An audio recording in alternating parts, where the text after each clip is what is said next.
I think the final acceptance was after my mission, but I had moments in my mission where I would ask myself if I was gay.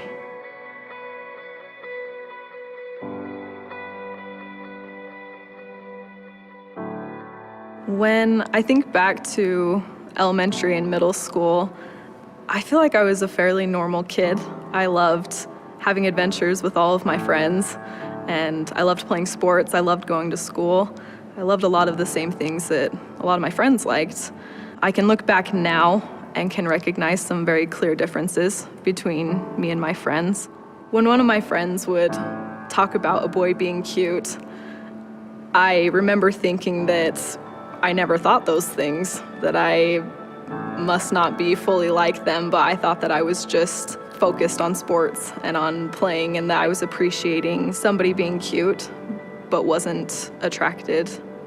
But by the time my junior year in high school came along, I was able to recognize more so my attractions to women, and this came through my feelings for one of my really good friends.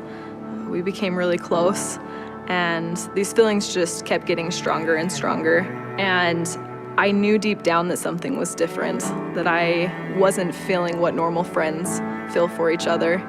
And that was really, really hard to navigate and to try and wrap my mind around. So I actually had a journal in high school that I would write nightly in. And there was one phrase that I would always write throughout this high school experience that I had with this friend. And I would always say that there is a secret about myself that no one will ever know. And that included myself. I was not going to admit to myself that this was something that was real for me. But after high school, I went and played softball in college, and there was a girl on my team that I felt a connection to, not only with like feelings and with emotions for each other, but also as far as physically, like cuddling and holding hands.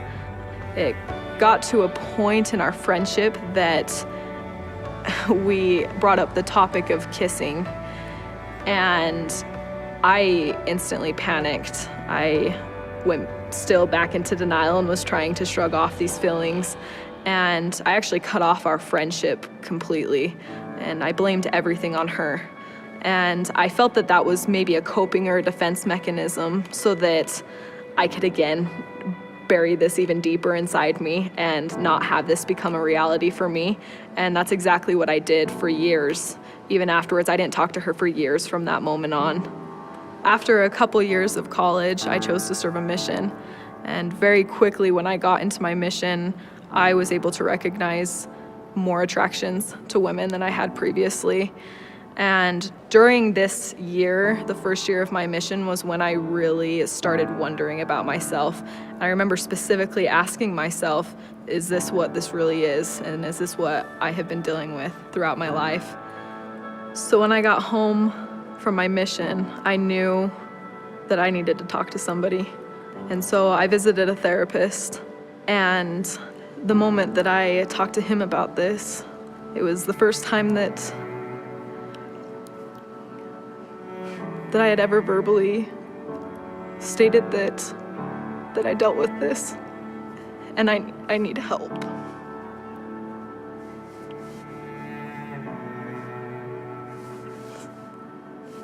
I need help with dealing with this.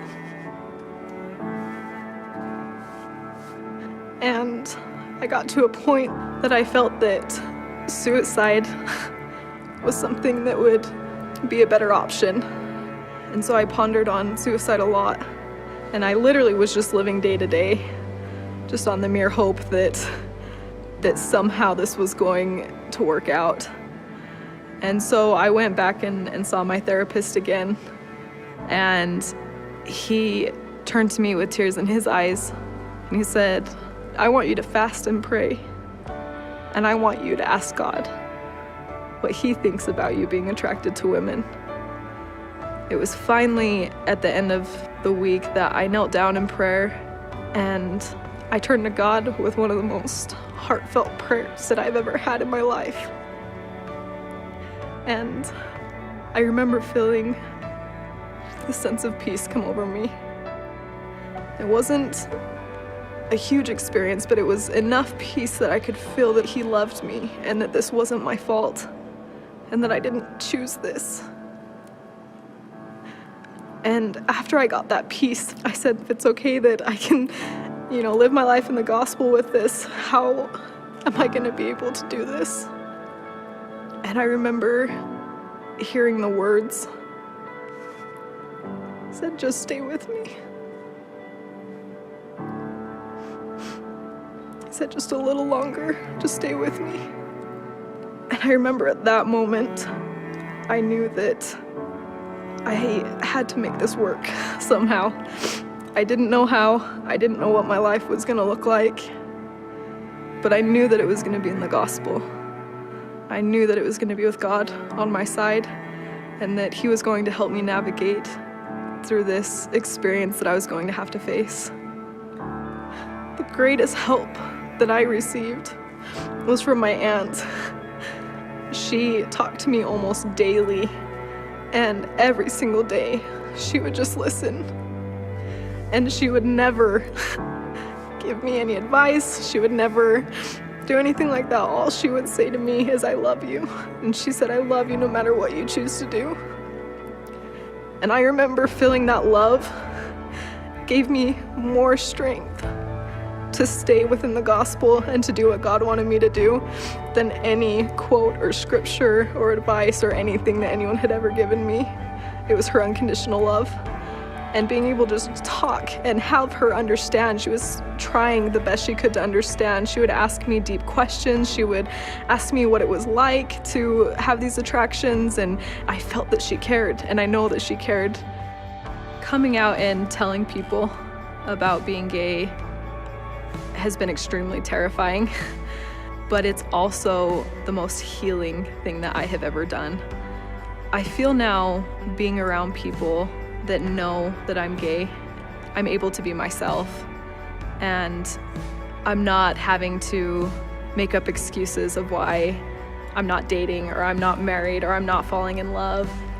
What's been so great about this experience is that I've been able to understand what really makes me happy, and that is pleasing God. And I received my answer that this is what he wants me to do.